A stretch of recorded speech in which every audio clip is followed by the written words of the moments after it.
Arestado isang lalaki mataas banuto umano ng baril at makuhanan pa ng mga armas sa kanyang bahay sa Tondo, Maynila. Itinanggi man ng suspect na sa kanya mga armas. May unang balita si Nico Wahe. Baril na itsurang Uzi, 6 na bala ng caliber 9mm at isang granada. Yan ang nakuha sa bahay ni Roberto Lopez sa Barangay 248 Tondo, Maynila. Ayon sa Special Mayor's Reaction Team ng Manila Police District, isang sumbong ang natanggap nila kaugnay sa mga armas umano ni Lopez. May pumunta dito na complainant regarding sa meron nanutok sa kanya ng baril. Tapos ito yung tinuturo niyang suspect is si Robbie, yung nahuli nga po natin.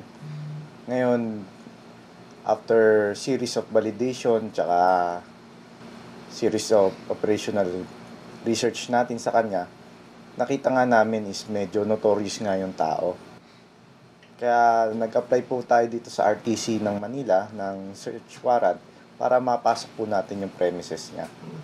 Sa mismong cabinet daw ni Lopez nakuha ang mga armas. Marami na raw kaso si Lopez ayon sa otoridad.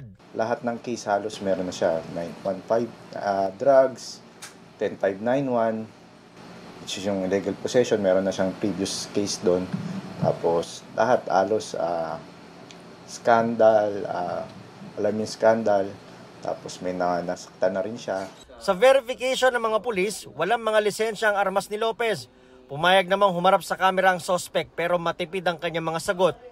May mga reklamo sa atin, sir, na nanutok daw tayo ng baril tapos upon searching dun sa bahay ninyo, may nakita mga medyo mataas na kalibre ng baril, may granada pa. Ano pong reaksyon nyo? Sa inyo mo ba ito? No comment po, sir.